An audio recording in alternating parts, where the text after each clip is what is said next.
Hola, ¿qué tal? Gracias por llegar a este punto youtubiano que es Dando la Nota 360. Durante mi estancia en Kiev, la capital de Ucrania, pude conversar con ucranianas y ucranianos que me acercaron a sus experiencias vividas durante los últimos 3 años. 3 años marcados por la guerra, por el conflicto militar desatado por la invasión de Rusia a Ucrania. Entre las personas con las cuales pude conversar se encuentra Olga Tarnovska, una youtuber ucraniana que ha seguido de manera puntual lo sucedido durante todo este tiempo y que se lo ha contado a sus seguidores y lo ha hecho en español. Ahora comparto de manera íntegra la conversación que sostuve con ella. Por favor, si le parece bien, déjeme un like, pero sobre todo, si le parece bien, comparta esta transmisión. Saludos. Una vez más, gracias por llegar a este punto que es Dando la Nota 360.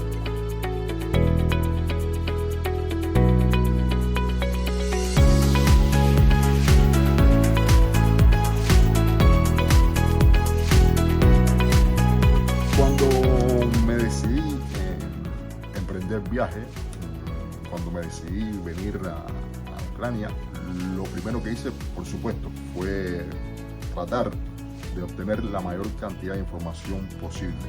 Y en la búsqueda de información llegué, como suele suceder en estos tiempos, a un canal de YouTube. El canal de YouTube, en conclusiones, era el canal que lo sacaba adelante una mujer que hacía sus transmisiones, colgaba sus vídeos con una emoción que realmente me conmovió.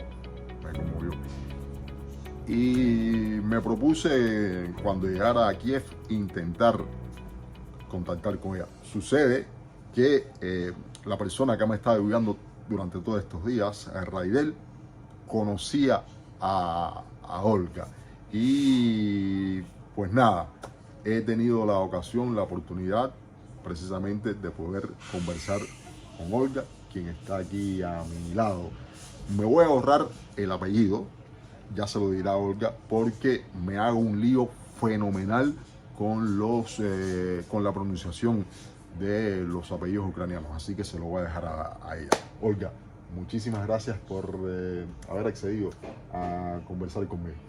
Muchas gracias, Dante, por haber llegado hasta Ucrania, que es un gran viaje. Y pues me llamo Olga Tarnovska y soy bloguera y analista de guerra por fuerza. No he sido bloguera antes de la guerra, pero me tocó este servicio a la patria, como yo lo llamo. Y estoy informando en español desde Ucrania a todos los que quieren saber qué es lo que pasa con la guerra en Ucrania, con la guerra rusa en Ucrania. Servicio a la patria, más dicho. Exacto. Y empiezo por ahí. ¿Cómo se traduce o cómo podemos nosotros entender ese servicio a la patria que dices tú estás haciendo? Bueno, que esta guerra es la guerra del pueblo ucraniano, ¿no?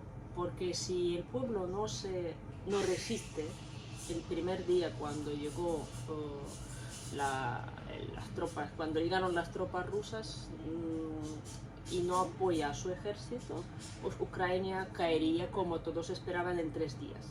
Pero hubo un movimiento popular muy grande, todos se levantaron, todos se pusieron a cualquier cosa que tú puedas hacer por tu patria. Pues, ¿qué puedes hacer tú? Y cada uno se definió su misión en esa guerra. Y yo, que trabajé con los medios de comunicación y periodismo antes, pues me llamó a las 7 de la mañana, todavía con las bombas cayendo, un periodista amigo y me preguntó: Olga, ¿qué está pasando? Y así empecé a contar sobre esta guerra, y este mismo día me llamaron varios periodistas y empecé a informar en todo el mundo qué es lo que estaba pasando aquí, porque no se sabía nada, las televisiones estaban bombardeadas, no había transmisión y había mucha mucho interés por Ucrania. Pero al cabo de 2 meses este interés cayó, porque ya la guerra ya no sorprendía a nadie, ya todo el mundo sabía lo que está pasando. Y yo seguí informando a través de mi canal de YouTube, que sigue hasta ahora, y mucha gente que está interesada me sigue porque saben que yo estoy analizando muchas noticias, mucha información, y se lo estoy presentando tal cual lo vivimos desde Ucrania, que es una cosa muy importante.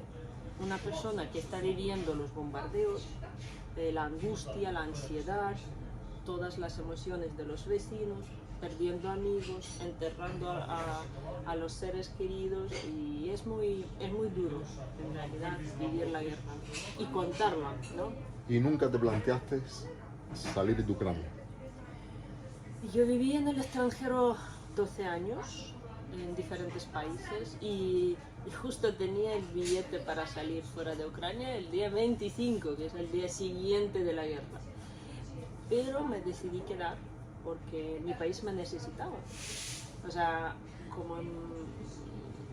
es una cosa que tú dices, ¿yo qué puedo hacer? Yo puedo ir hablando sobre Ucrania en donde yo pueda.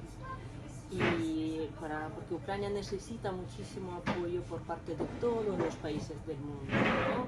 Tanto los países que están en Europa como los países de la América Latina, en Asia, en África, y porque necesitamos que la gente se solidarice con Ucrania, incluso sin mandarnos ayuda o sin mandarnos armas.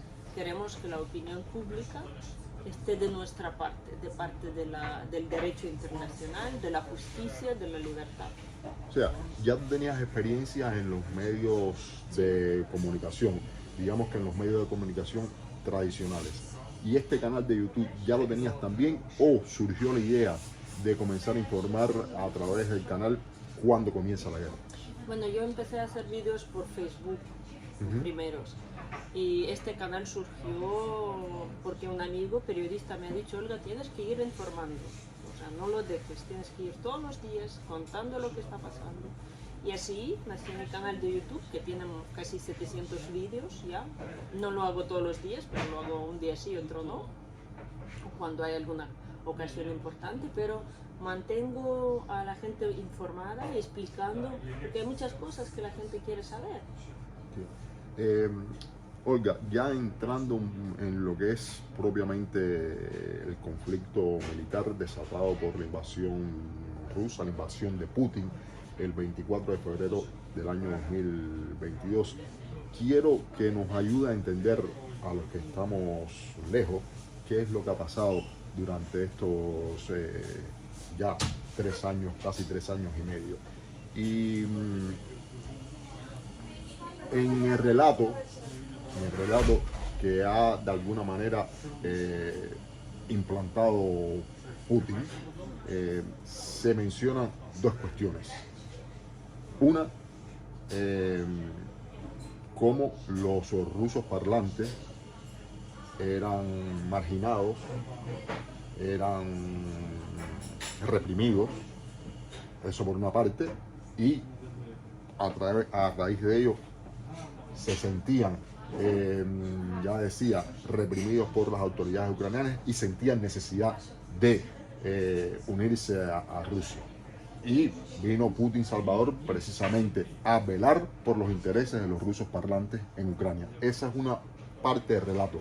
La otra parte del relato es que Rusia se veía amenazada por la OTAN, se veía amenazada por la posibilidad de que Ucrania llegara a formar parte de la OTAN y las fronteras entre Rusia y la OTAN se redujeran al mínimo. ¿Qué hay de cierto en estas 2 argumentaciones? Bueno, lo cierto es que Putin está mal de la cabeza. Entonces él se inventa cualquier excusa y la gente se lo cree. Vale, entonces es una persona que está loca, que tiene aires de emperador, de gran emperador, y lo que quiere es restaurar la Unión Soviética y ampliarse. Entonces para esto él puede utilizar cualquier excusa, igual que utilizó Hitler, ¿no? Que él también ha dicho que él estaba salvando a los que hablaban alemán en Checoslovaquia. no me equivoco, en Francia. ¿Vale? Y invade este país porque resulta que hay gente que habla alemán ahí. Entonces, no es como decir que ahora México va a invadir Miami porque hay 70% que hablan en Miami español. ¿Vale? Entonces, es un relato absolutamente ficticio porque la guerra en realidad de Putin empezó en 2014 contra Ucrania, pero no era una guerra, digamos, abierta, declarada y abierta, era una guerra híbrida. Pero una guerra híbrida no quiere decir que no entró el ejército, sino que entró el ejército sin insignias, sin uniformes.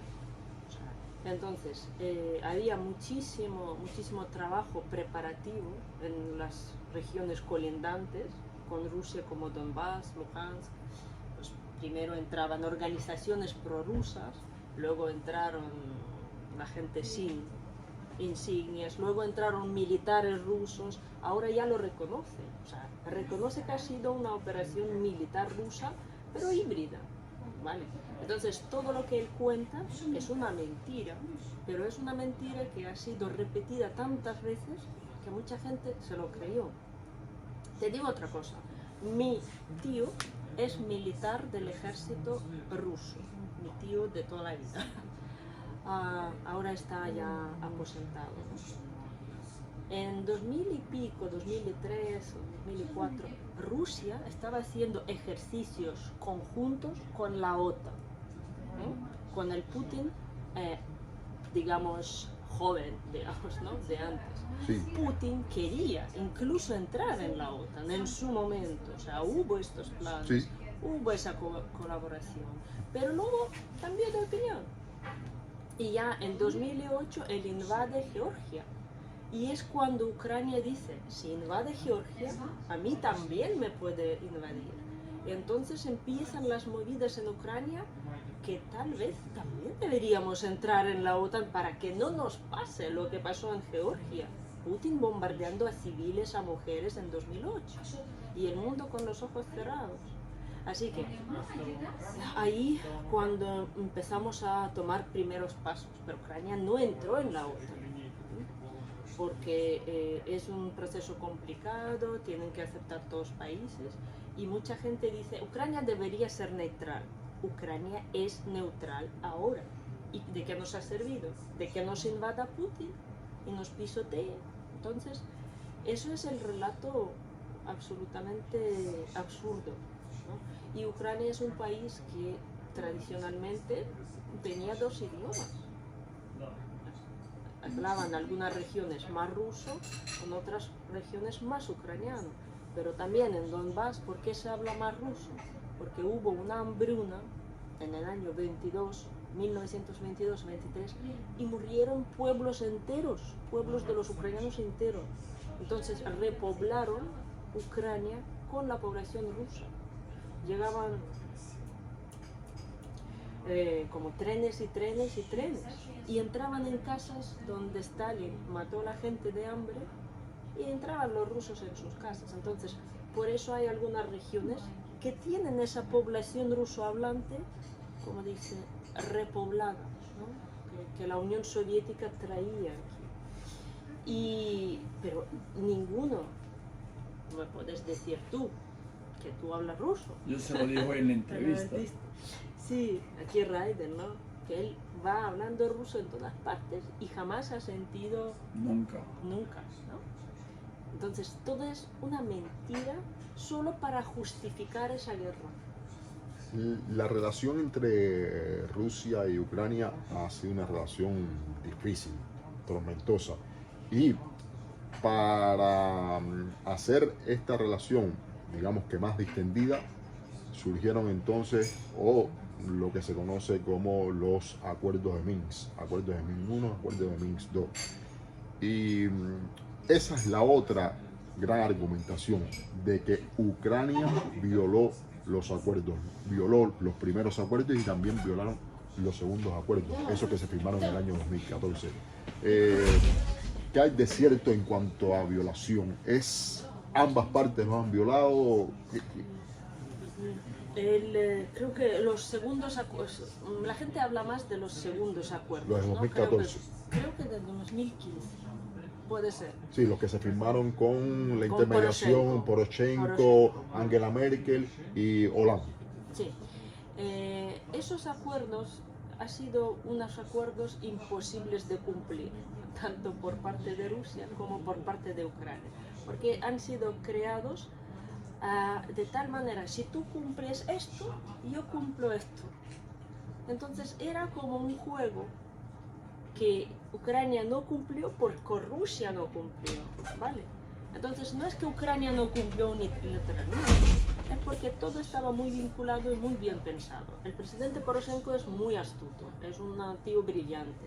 Entonces él necesitaba una tregua porque Rusia estaba atacando y Ucrania no tenía casi ejército, no teníamos ningún apoyo. Entonces se negociaron unos acuerdos para parar un poquito aquello, pero firmaron de alguna forma así medio confusa. Y Putin se sintió un poco engañado, pero fue una cosa políticamente, digamos, correcta para poder retener un poco a los rusos y para que Ucrania recupere su ejército. Pero no era un engaño, no es que no cumplió Ucrania, ellos tampoco. Pero ellos quieren que los otros cumplan y ellos no. Pero ¿en qué medida Ucrania dejó de cumplir los acuerdos? Nadie empezó a cumplir. O sea, que los acuerdos propiamente nunca se cumplieron. Nunca se firmó, pero no se pusieron en marcha. No se pusieron en marcha. Exacto. Pero a Rusia se la acusa de no cumplir los acuerdos o se la achaca de no cumplir los acuerdos a partir del año 2022. O sea, que el no cumplimiento de los acuerdos por parte de Rusia se traduce en la invasión. No. Quiero entender. No, pero Rusia no cumplió, Rusia nos invadió. O sea, Rusia nos invade en 2022. Ya, pero anteriormente lo había dejado de cumplir o de alguna manera estaba cumpliendo. Es que esos acuerdos se dejaron por ahí, se echaron a perder. O sea, nadie ya hablaba de esos acuerdos. Cuando Rusia nos quiere reprochar algo, dice, no habéis cumplido. Pero ellos tampoco cumplieron, ¿entiendes? O sea, que en la práctica era un acuerdo que no se operaron. Exacto, propiamente los acuerdos. Exacto. Era una cosa que dejaron como de paripé, que existían, pero nadie les hacía mucho caso. Ni a Rusia le interesaba cumplir, ni a Ucrania, por eso nadie hizo su parte. Pero estos acuerdos no pueden servir de pretexto de invadir un país independiente, ¿vale? Porque si tú sabes, Putin en el año 22, en diciembre, ha hecho ultimátum, pero no a Ucrania, sino a Europa y a los países de la OTAN. Él ha dicho que yo quiero que Ucrania se desnazifique, se desmilitarice, y yo quiero que la OTAN vuelva a las fronteras del año 97. Quiere decir, sin los países bálticos, por ejemplo. Pero el ultimátum no era para Ucrania, era para todo el mundo. ¿Quién me escucha? Aquí tenéis mi ultimátum. Has utilizado o has mencionado otro término, desnazificación. ¿En qué medida es cierto, en qué medida es constatable de que había o hay dentro de la sociedad ucraniana y dentro de la dirigencia política de Ucrania acciones tendentes al nazismo? Mira, el único partido que teníamos de ultraderecha no entró en el Parlamento porque no ganó más de 1% de votos. O sea, en Ucrania la ultraderecha es menos de 1% de los votos. ¿Qué te parece? ¿Somos nazis o no somos nazis? Entonces es obvio, ¿no? Ucrania ni siquiera tiene partidos de ultraderecha. Dentro del Parlamento. Dentro del Parlamento y fuera, porque 0,5% eso es una cosa súper simbólica, ¿no? Que era el único partido que era el Pravý Sektor, que era un poquito así militante. De extrema derecha. Y nació en el 2014 como respuesta a la agresión rusa, como respuesta a lo que pasó aquí en Maidán, a los fusilamientos. Entonces ahí apareció este movimiento como un poquito reivindicador, pero no ganó ningún tipo de... A un paréntesis, ya que mencionas lo que sucedió aquí en Maidán. La prensa cubana, y te voy a hablar de Cuba porque vengo allí de Cuba, ha escrito mucho sobre lo que sucedió en Maidán y habla de Maidán como una operación creada, diseñada desde Occidente, que nada tenía que ver con las ansias propias del pueblo ucraniano. ¿Qué hay de cierto en todo esto? Mira, los rusos cuando hablan de alguien piensan que todo el mundo son como ellos. Son unos esclavos miserables que jamás se levantaron contra sus zares. ¿Vale? Entonces ellos no pueden entender que Ucrania es un pueblo de los cosacos, donde siempre había libertad, donde siempre el pueblo elegía a sus líderes. Los hetmanes de los cosacos eran elegidos. Y si tú no nos gustas, fuera. Eso no pasaba en Rusia, donde existían los zares. Eso era para siempre. Tal. Entonces, en Ucrania, el Maidán ya era la tercera revolución en veintitantos años. Entonces, para nosotros es normal rebelarse y decir, no queremos esto, queremos otro. Entonces, la primera era en el año 90, cuando fue la primera movida por la independencia de Ucrania. Incluso 89, 90, ¿vale? Entonces salió la gente y han dicho, queremos una Ucrania independiente dentro de la URSS. No nos dieron todavía, pero ya salió la gente. Luego, en 2004, cuando pusieron al presidente, envenenaron a un presidente y pusieron a otro, salió la gente aquí en Maidán. Han dicho, no queremos este presidente, queremos otro. Entonces reconvocaron las elecciones y eligieron al presidente que el pueblo quería, cosa imposible en Rusia. Entonces, cuando en 2013 Yanukovych dice estaba preparando un acuerdo con Europa para hacer una asociación con Europa, pero Putin, que era su virrey, ¿no? El vasallo, ¿no? Le dice, tú no vas a Europa. Tú firmas el acuerdo con Rusia y no vas a Europa. Entonces, Yanukovych quería firmar lo de Rusia. Y salió la gente a Maidán diciendo, no queremos Rusia, queremos ir a Europa. Entonces, claro, para Putin, ¿qué es esto? No, es que es una operación especial que vinieron aquí los espías americanos a montar. O sea, no le pasa por la cabeza que puede la gente querer y mostrar su voluntad. O sea, que todo ese relato en torno a Maidán de que forma parte de la revolución en colores y que fue algo implantado desde Occidente, lo podemos descartar. Descartable, porque tú no puedes implantar, tú no puedes sacar a 1 millón de personas a la calle. Eran las ansias de los ucranianos, claro, para evitar el acercamiento entre Yanukovych y Putin. No, ellos ya eran acercados, ¿no? O sea, pero no queríamos, es que Ucrania es un país europeo. No nos vemos como los mongoles rusos, ¿sabes? No nos vemos ahí, nos vemos en Europa. Tenemos la cultura europea, la religión europea, la mentalidad mucho más europea que los rusos.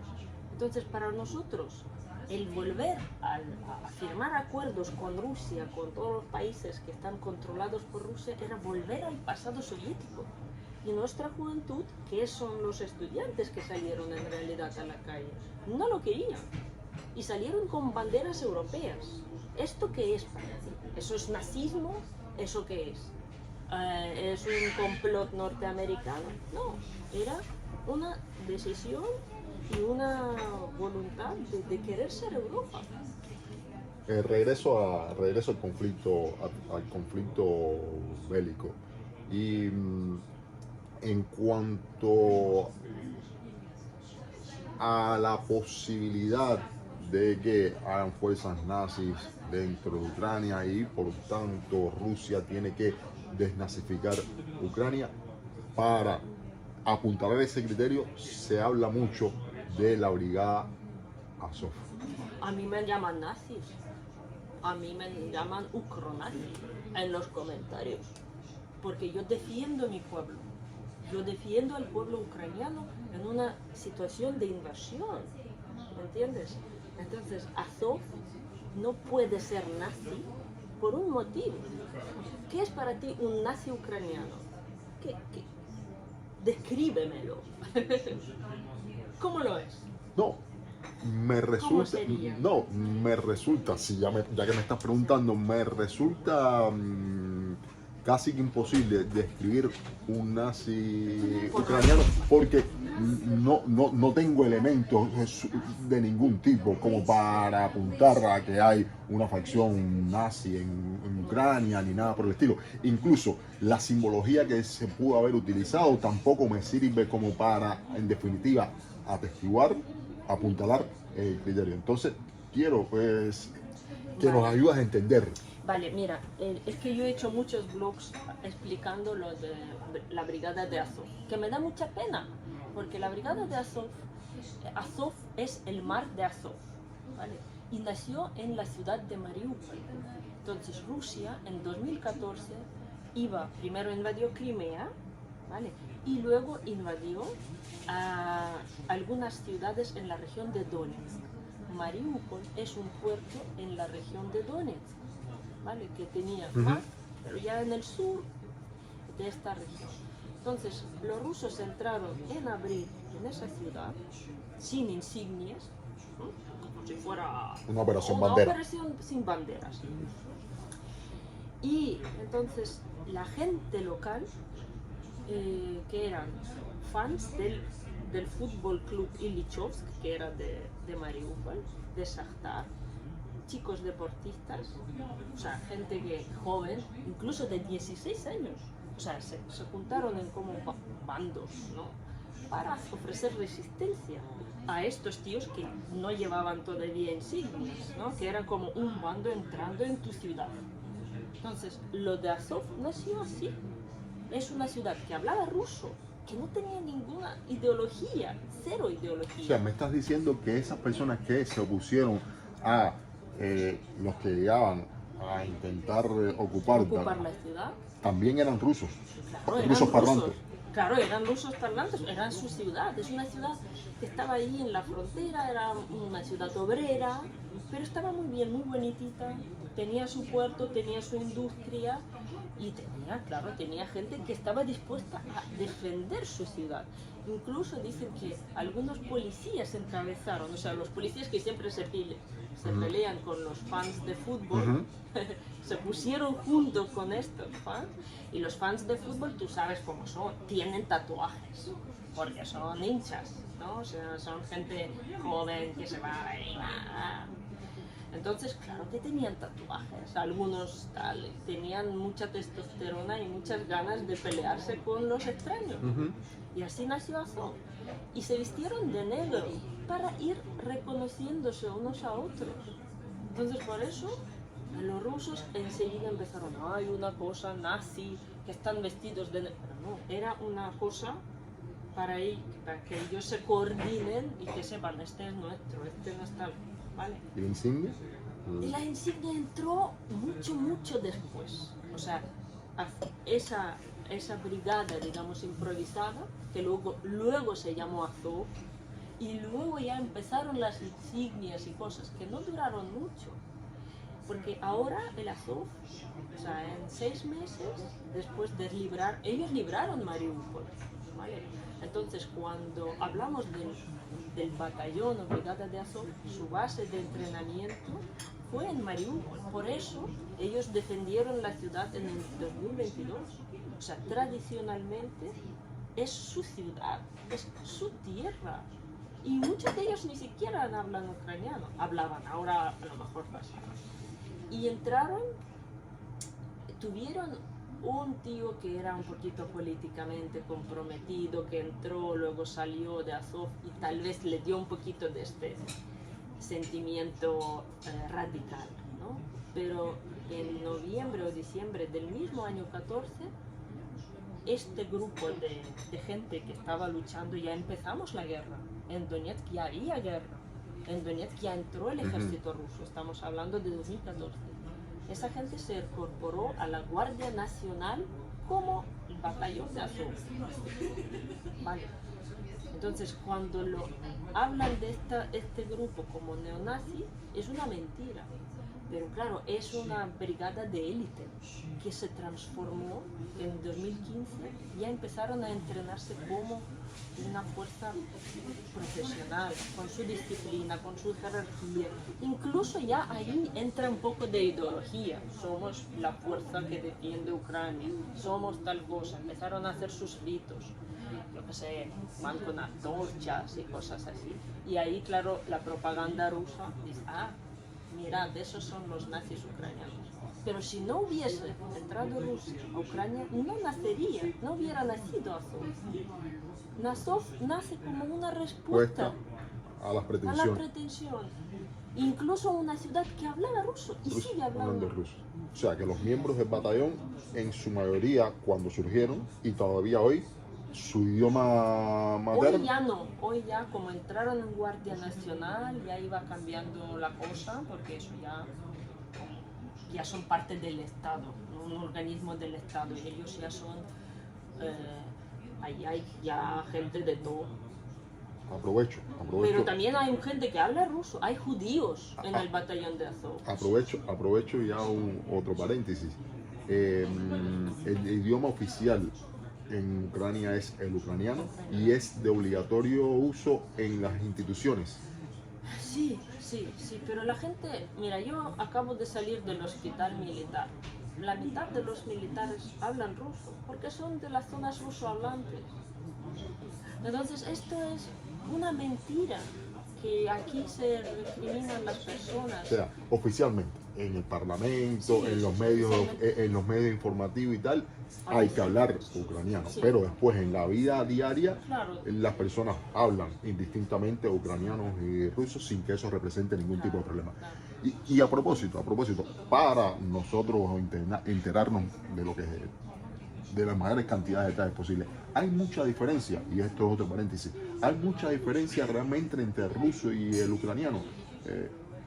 Hay mucha diferencia, son dos idiomas diferentes.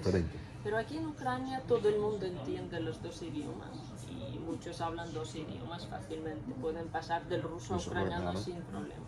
Y yo, por ejemplo, no, desde que empezó la guerra, yo no hablo ruso. Yo he decidido que el ruso para mí está fuera de contexto. Incluso ya me he peleado con alguien porque me dice, ¿por qué no me hablas en mi...? Yo no quiero. Mucha gente ha tomado esa decisión de no hablar ruso.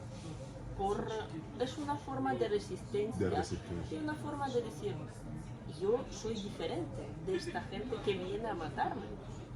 Y que viene a matarme porque supuestamente ellos defienden a la gente que habla ruso. Y yo no pido que me defiendan. Oiga, y más. Es como, mira, la diferencia es, por ponerte, español-italiano. La misma. Sí, o sea, a ese nivel está la. Ambas son lenguas eslavas, pero tienen diferencias marcadas y sustanciales entre, más allá de que haya palabras que coincidan. Sí, muchas palabras. No, quería detenerme en este detalle porque cuando se habla de rusos parlantes, cuando se habla, no sabemos exactamente en qué medida son totalmente diferentes los idiomas, por eso aprovecho. Sí, hombre, ahí si me preguntas por idiomas puedo pasarme horas. Te pregunto. Es mi trabajo. Filóloga. Olga, ya metiéndome un poco más adentro en la guerra, las consecuencias que ha tenido y lo que pueda venir en los próximos meses. Ahora mismo hay un cierto consenso, por lo que he leído, por lo que he escuchado de prensa occidental, no de prensa, de que la balanza está favorable a Rusia, favorable a Putin. ¿Cuánto de cierto hay en todo esto? ¿Forma parte también de la propaganda o realmente Putin está en una posición de fuerza en este momento? Mira, estamos subestimando la propaganda rusa, porque todo lo que tú me cuentas es la propaganda rusa. Rusia estuvo 80 años preparándose para una guerra. Ucrania no tenía ni el ejército. que Ucrania es un país que es 28 veces más pequeño que Rusia. O sea, Rusia, cuando pensaba que va a ganar Ucrania en 3 días por el tamaño, podría ser, pero no por la resistencia que le puso el pueblo ucraniano. Entonces, cuando a nosotros nos dicen, no, es que han ocupado como 20%, Sí, habla de 22%. 20 y tantos por ciento de vuestro territorio. Entonces tú dices, 11 años de guerra para ocupar esta quinta parte del territorio. ¿Y por qué me dices 11 años? Porque 2014. Ellos ya en 2014 ocuparon Crimea, ocuparon una parte de Donetsk y una buena parte de Lugansk. Son 11 años. ¿Vale? Entonces, y dices, tan fuerte Rusia que en 11 años solo han ocupado, digamos, esas tres regiones. Ni siquiera han terminado de ocupar 3 regiones. En Donetsk una buena parte sigue siendo ucraniana. En Lugansk una pequeña parte sigue siendo ucraniana. Crimea no, ellos lo controlan. Entonces, es como absurdo decir que Putin tiene prevalencia porque no han conseguido, con toda la fuerza, toda la potencia que tiene Rusia, no han conseguido sus planes, no han conseguido ni siquiera ocupar 2 regiones. Porque en tu opinión, las pretensiones de Putin no quedan ahí en esa zona. La pretensión de Putin es ir más allá, avanzar todo lo que pueda avanzar dentro del territorio ucraniano. Él lo dice, no lo digo yo, él lo dice. Queremos que Ucrania no exista como Estado. Queremos desmilitarizar, o sea, dejarnos sin ejército. ¿Dejarnos sin ejército para qué? Para venir y ocupar este país. Desnazificar. Desnazificar quiere decir echar a todos los ucranianos fuera. Es lo que está haciendo Putin. Porque todos los terribles bombardeos que él hace es contra civiles. La guerra de Putin ahora mismo es contra civiles y esa es la prevalencia que tiene. Porque Ucrania no lucha contra civiles rusos. Ucrania es un país que lucha contra el ejército ruso en el frente, pero no bombardeamos a los rusos durmiendo en sus casas, como él hace. Todos los días muere gente porque él lanza los Shaheds, esos drones que nos manda a centenas, no están yendo para el frente, están yendo a todas las ciudades de Ucrania. Entonces, ¿de qué estamos hablando, no? Estamos hablando de un país terrorista que quiere doblegar un pueblo que resiste y que lucha y que ha dicho, queremos una justicia, no queremos entrar en la Plaza Roja, porque yo muchas veces digo, queremos victoria de Ucrania, pero nuestra victoria es echar a todos los rusos de nuestra tierra y recuperar nuestro país y nuestra gente, porque hay muchísima gente que vive en esos territorios ocupados, mucha gente que ha sido refugiada. En todos los países europeos hay 8 o 7 millones de refugiados. Esa gente necesita una seguridad para volver a este país y es por lo que lucha Ucrania. Y llegado a este punto, 3 años y tanto después, con todos los esfuerzos que están haciendo varios países, los esfuerzos de Francia, los esfuerzos de Alemania, en fin, con todos los esfuerzos que se están haciendo en pos de lograr una paz, ¿qué es lo que impide a día de hoy que esa paz se produzca, desde tu punto de vista? Mira,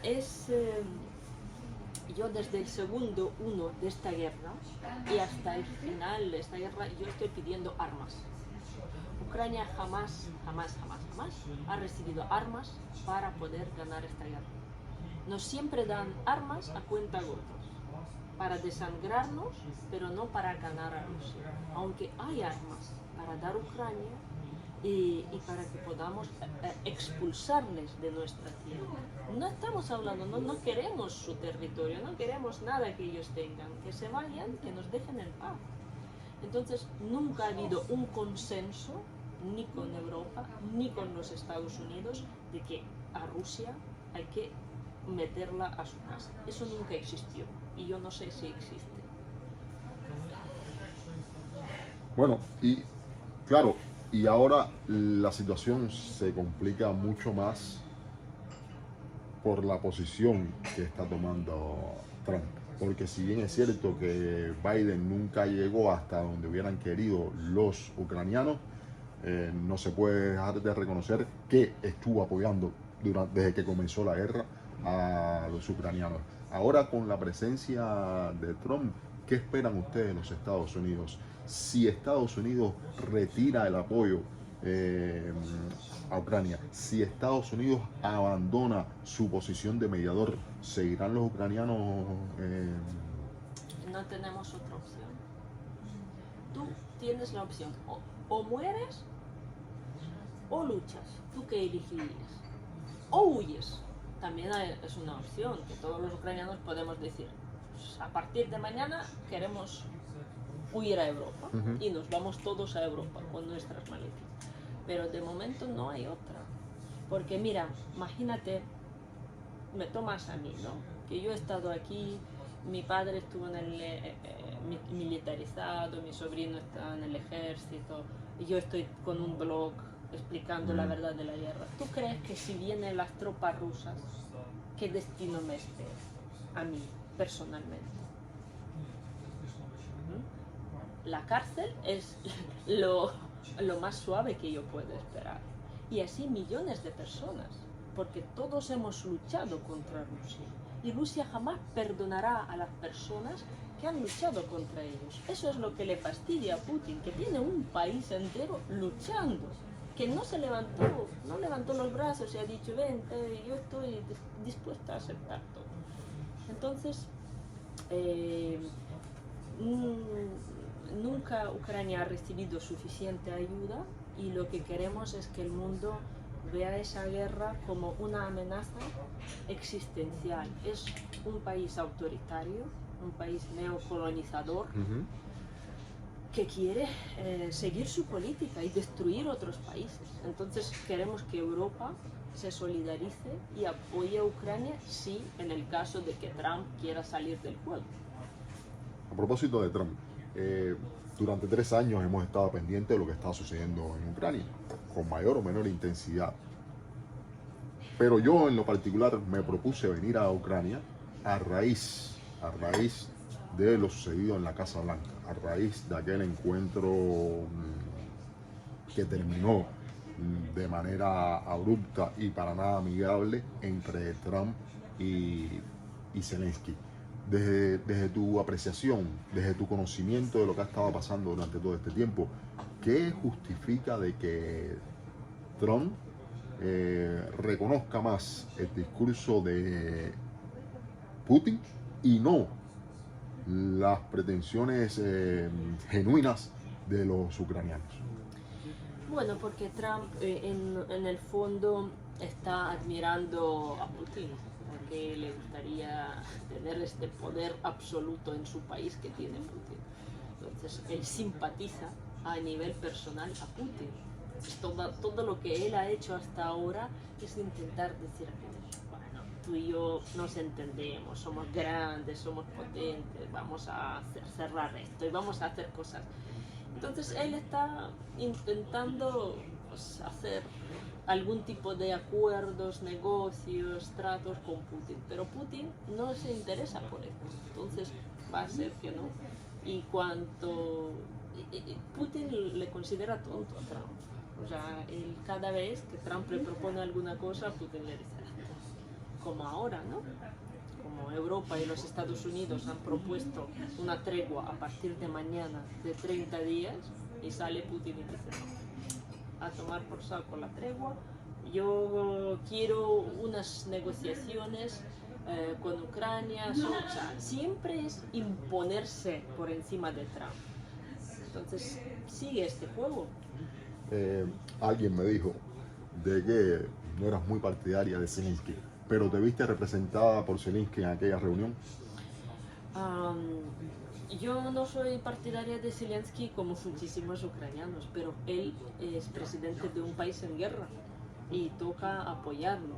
Y por supuesto, cuando tu presidente va y alguien le está intentando insultar, él se comportó muy bien. O sea, él resistió, ¿no?, aquel ataque muy feo que le lanzaron. Y por supuesto la gente se solidarizó con él, pero solidarizó como representante de un país que está sangrando, que está luchando, que está sufriendo. Y hay unos tontos que le están diciendo cosas que no tienen nada que ver. A propósito de Zelensky, otro de los argumentos que se han utilizado en los últimos tiempos, que incluso Trump lo terminó por comprar, es que, oiga, ustedes no han hecho elecciones en Ucrania y es una cuasi dictadura lo que hay en Ucrania. ¿Por qué no se han hecho elecciones en Ucrania? Mira, cuando tocaban sí, en el año 2022. El misil ruso Kinzhal, desde que lo lancen hasta que llegue aquí, tarda 4 o 5 minutos. ¿Vale? Ahora suena alarma y en 4 minutos el misil puede caer encima de nuestras cabezas. Entonces, imagínate, miles de personas están en colegios electorales, haciendo cola para votar. ¿Tú crees que Putin va a respetar esto? Entonces, es físicamente peligroso hacer cualquier tipo de concentración de personas en Ucrania. O sea, nosotros no podemos ir a manifestarnos porque es peligro de un misil, y si te mandan un misil ese balístico que incluso llega antes, por tu propia seguridad. Entonces Ucrania, por su propia seguridad, no puede abrir colegios a esa cantidad de gente. Y constitucionalmente, cuando está en vigor la ley marcial, tampoco se puede... Claro, porque, mira, los militares no pueden votar, están en la guerra. Sí. Estamos hablando de 1 millón de personas que no pueden votar. Los 8 millones de personas, si estamos hablando con Rusia, a lo mejor 9, que están fuera de Ucrania, no pueden votar, porque organizar colegios electorales, yo trabajé en esto, estuve en España con una comisión electoral, es imposible. O sea, organizar para que voten los ucranianos en Polonia, es muy complicado, porque somos extranjeros en un país y las embajadas son chiquitísimas. Tú no puedes meter 400.000 personas para que voten entre la embajada y el consulado de tal sitio. Imposible. Entonces, estas elecciones serían, si se conducen en tiempos de guerra, serían absolutamente ilegales, porque millones y millones de personas no podrían ser representadas. Hay otro elemento que se repite, que es que no se han llevado a cabo conversaciones directas entre Putin y Zelensky, entre los gobiernos, porque hay algo que en la ley ucraniana, en la constitución, una modificación que hicieron a la constitución, prohíbe de que hayan estas conversaciones. ¿Qué hay de cierto en ello? Es un decreto que lanzó Zelensky después de empezar esta guerra, que las negociaciones con Putin no serían legítimas. Pero es un decreto presidencial. ¿Y ustedes lo reconocen? Sí, sí, lo reconocemos. Pero mira, todavía no hay condiciones para tener esta negociación con Putin. Porque Putin no te negocia. Putin, a la última cosa que él propuso era el mismo ultimátum que él ha dicho en el año 21. Yo lo que quiero es desmilitarizar, desnazificar, que no les manden armas a Ucrania, que no la apoyen. O sea, es lo mismo, él no negocia. Él dice, ¿quieres negociar? Impone. Oh, aquí todas sus condiciones. Y todo el mundo ya sabe esas condiciones. Él la repitió hace 2 semanas. Y si empiezan las negociaciones, va a ser la misma lista. ¿Y sería aceptable para los ucranianos claro, sentarse en una mesa de negociación sin que haya una tregua de por medio? Para los ucranianos es inaceptable porque tenemos un país. Y cualquier cosa que nos imponga Rusia es dejar de tener este país. Entonces no es aceptable porque no hay nada, ningún punto donde Ucrania y Rusia ahora mismo puedan converger. Por eso necesitamos a intermediarios, tal vez, y que sean países europeos, porque Ucrania es parte de Europa, parte de seguridad europea. O sea, si cae Ucrania, Europa va a tener problemas muy, muy grandes, porque es el primer país cuyas fronteras han sido violadas y es un precedente para seguir violando, porque hoy Ucrania, mañana serán los países bálticos, pasado será Polonia, otro día será Kazajstán, o sea, Rusia no va a parar, con lo cual es peligroso que suceda, ¿no? Que es muy destructivo para lo que este orden que se ha creado en Europa después de la Segunda Guerra Mundial, que es cada país queda dentro de sus fronteras, ¿vale? Que los países, incluso cuando se disolvió la Unión Soviética, ¿vale? Nosotros entre Rusia y Ucrania aceptamos las fronteras, no había puestos pero dicen, bueno, por aquí pasa. Entonces todo el mundo acordó esas fronteras, como Yugoslavia también ellos tenían había guerras, pero ellos dentro de, sin invadir otros países. La comisaria europea para Relaciones Internacionales ha dicho de que Putin no quiere la paz, que la paz es inviable porque Putin no la quiere. ¿Tú sostienes también ese criterio? Sí, porque Putin, claro, él ya tiene 70 años, ha estado 25 años como el rey de su país y se le fue la pinza. Entonces él quiere ser grande, él quiere morir grande, tras haber hecho algo importante, devolver el imperio, devolver las cosas. Entonces en su cabeza él ya se ve este emperador y reconstructor de la Unión Soviética, él se ve ya el dueño de Moldavia, de Kazajstán, de los países bálticos. Entonces la paz para él, ¿de qué me hablas? O sea, él va a vivir mientras que él haga la guerra. Si él para, seguramente le destituirán, va a haber problemas en Rusia, etcétera, etcétera. Entonces él no puede parar. Dejo a un lado a Olga, la analista, la bloguera, la youtuber, y quiero hablar con Olga muy rápidamente, la Olga persona.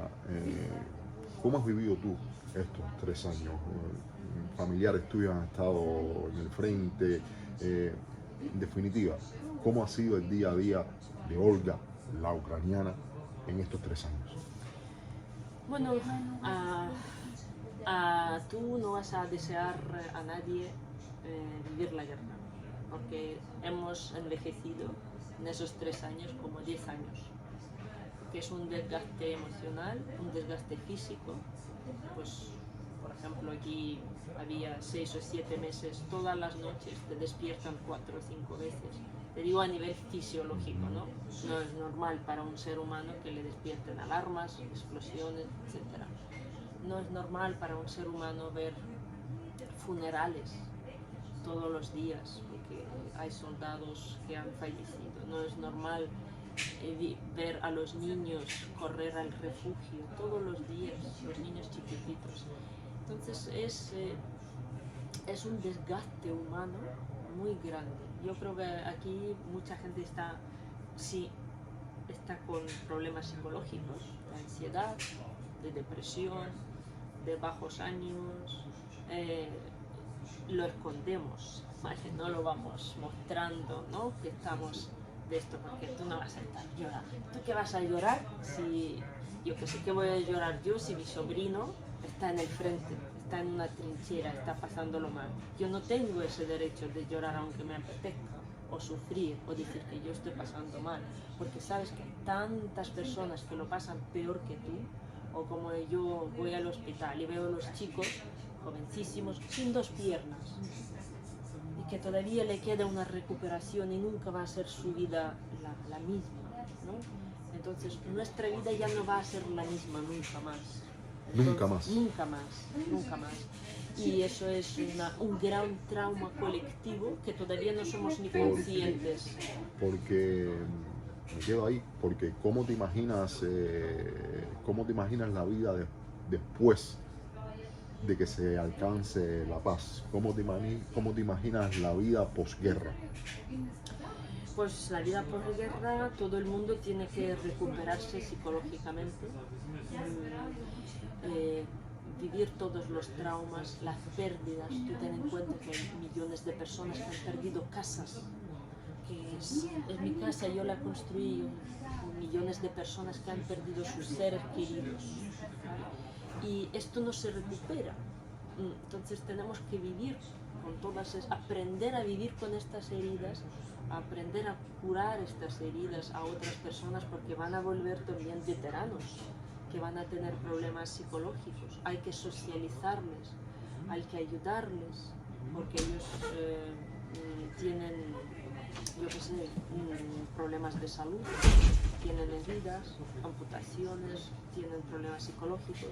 Esa gente tiene que ser tratada, tiene que ser dignificada, necesitan tener un empleo, algo en que creer.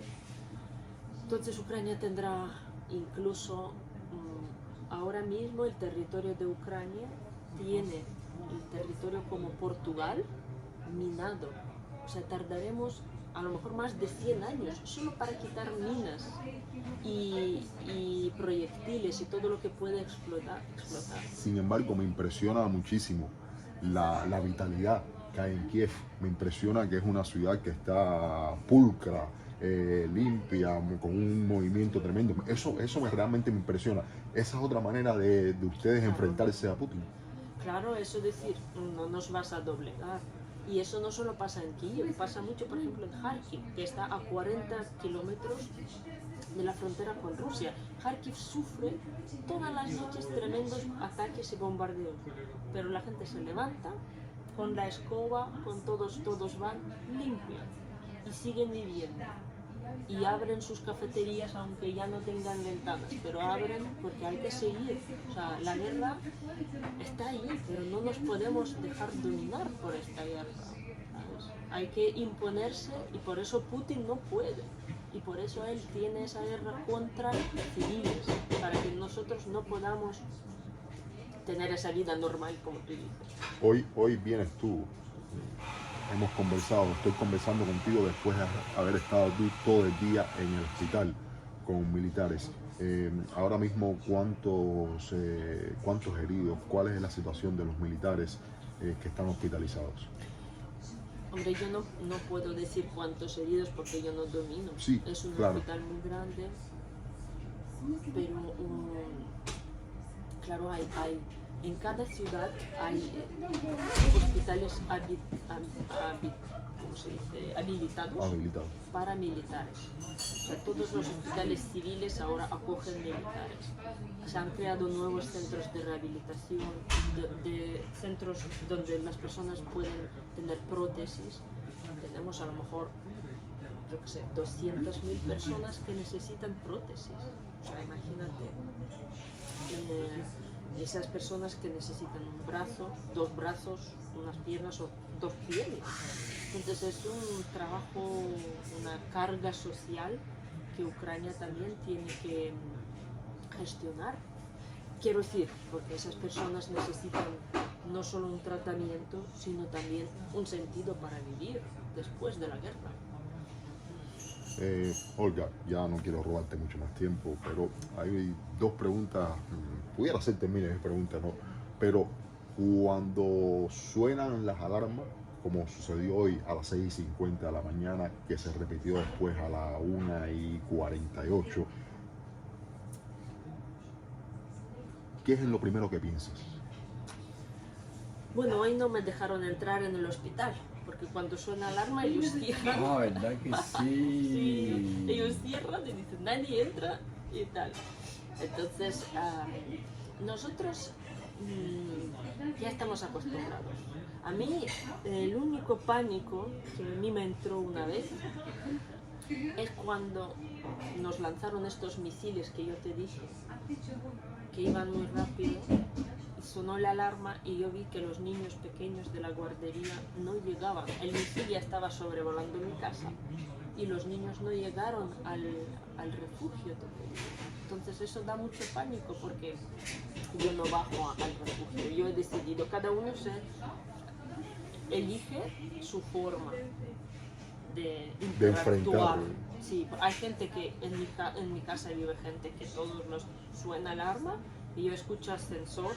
Y hay gente que baja al refugio o bajan a los niños al refugio. Hay gente que va a su corredor, busca un sitio seguro en su casa, como puede ser un baño, o para que haya una pared grande entre el dron que se te puede caer, porque el misil te mata igual. Y hay gente que pues sigue durmiendo, que es lo que hago yo, porque yo no puedo bajar 4 veces por la noche al refugio. No, Entonces es como absurdo, dices, tú vas a estar corriendo todas las noches de un sitio para otro, ¿a qué? No, Prefiero morirme en mi cama, tranquila, con mi pijamita puesta ahí, que estar corriendo. te no logro, dices nada. te logro entender, porque hoy cuando suenan las alarmas, 6:50 de la mañana, me despierto sobrecogido, abro la puerta del balcón y veo que la gente seguía con su vida normal y dije, pero no estará ridículo que yo baje y me metan en el No, tú refugio. puedes bajar porque tú eres extranjero. Pero sí, estás asustado. pero con la primera reacción fue ver qué es lo que están haciendo las personas. Y bien que nada, con una parsimonia tremenda, dije, pero esto es imposible. ¿Cómo pueden tener esa coraza? ¿Cómo lo pueden hacer realmente? La costumbre. Y ahora sí Tú ya el último día ya verás cómo suena alarma y tú sigues ahí tu vida y te das cuenta. una palabra para definir a Putin. Si te digo Putin, ¿qué palabra te viene? Psicópata. Si te digo Zelensky, Zelensky, pues le tocó unos tiempos difíciles. Él no estaba preparado, pero yo creo que dentro de sus capacidades él ha hecho todo lo que él pudo. Trump, si te digo Trump, Trump es un gracioso. Trump está enseñando al mundo que el mundo se tiene que poner las pilas. Al mundo le hizo falta un Trump, ¿sabes? Porque estábamos demasiado relajados y creíamos que esto es todo lo que está funcionando. Trump va a destruir muchas cosas para que nosotros volvamos a reconstruirlas. pero eso es un halago a Trump o... Sí, porque, bueno, no es un halago, es decir, nos lo hemos merecido, porque es que tú mira cómo vive la gente. Tú tienes ahí a Rusia acumulando misiles durante 80 años y tienes a un país europeo que dicen, OTAN no, paz, todo esto, armas no. Y tú dices, pero si tú no vas a tener armas y él sí, ¿tú qué crees? Que él no va a venir a comerte, ¿no? Que un león con armas no va a comer esa gacela que está hablando de la paz. Entonces nos hemos relajado demasiado en este Pero, y Trump ha venido un poquito para decir... pero ¿cómo es eso de gracioso? Porque a mí me gusta Trump, ¿sabes por qué? Porque le da igual. Él te dice una cosa hoy y mañana dice, ayer lo dije, pues no me acuerdo, y ya está. Y vive feliz. Es un tío que le da igual. Lo que él diga, él no se responsabiliza por las palabras que él ha dicho ayer o antes de ayer. Yo querría ser Trump, en el sentido de... O sea, pero ¿confías en el personaje? No, claro que no. Yo lo digo de broma. ¿No? Hacer Trump. Y dice, yo soy un fantástico. Soy el mejor de todos. Soy el no sé qué. Yo sé mejor que nadie cómo se hace esto. Tú no querrías ser así. Pero él se lo cree. ¿Entiendes? Él no juega. Él se cree que es el mejor. Y entonces, ¿piensas que se las tienen juradas a Zelensky por haberse enfrentado? ¿Se la tienen jurada? No, yo creo que no se la tiene jurado. Zelensky también tiene su parte narcisista, también le gustan los aplausos, entonces es como un poquito competencia. Pero no tiene carta, según Trump. Bueno, eso es lo que Trump dice, pero igual Zelensky cree también que tiene alguna carta para jugar. Pues, siempre hay que tener alguna carta, ¿no? ¿Tienen carta ustedes los ucranianos? Yo creo que los ucranianos somos las cartas, ¿vale? Porque ya estamos ahí, ya estamos en el juego, no podemos salir del juego, ¿sabes? No podemos, aunque nos quisieran. ¿Tú qué haces? O sea, nuestros militares no van a tirar las armas e irse. Y si lo hacen, pues yo qué sé, dentro de poco Putin estará en Europa. Olga, muchísimas gracias. Y esto va a ser distinto a lo habitual, la publicidad al final. ¿En qué canal te podemos seguir? ¿Cuánto haces semanalmente y tal? ¿Y de qué manera podemos ayudar a Olga y a los ucranianos? Pues muchas gracias. Mi canal se llama Olga Tarnowska. Es sobre noticias sobre la guerra, lo podéis encontrar en YouTube. Y a mí me podéis ayudar distribuyendo la verdad sobre Ucrania y intentando solidarizar a cuantas más personas con nuestra causa, porque nos cuesta mucho esa lucha, es muy desgastante, es muy injusta, sufrimos mucho, porque no solo combatimos a Rusia, combatimos las noticias falsas, combatimos la propaganda rusa, combatimos a las historietas de Trump. Entonces es demasiado frente para un país tan pequeño como es Ucrania. Pues ya saben, amigas mías, amigos míos, si quieren estar al tanto de lo que ocurre día a día en este conflicto militar que comenzó en el año 2014, la invasión propiamente el 24 de febrero del año 2022, acérquense a YouTube, más que a YouTube, acérquense al canal de Olga Tarnowska. Sí. ¿Lo dije bien? Lo dijiste bien. Olga Tarnowska, y ahí, finalmente. y ahí tendrán gran parte de la información y tendrán la visión, como que no, de no un ucraniano, sino de una ucraniana, y tengo que decirlo, me sobrecoge, la interesa, el ímpetu y la emoción que ponen las ucranianas en cada una de las palabras que dicen. Muchísimas gracias.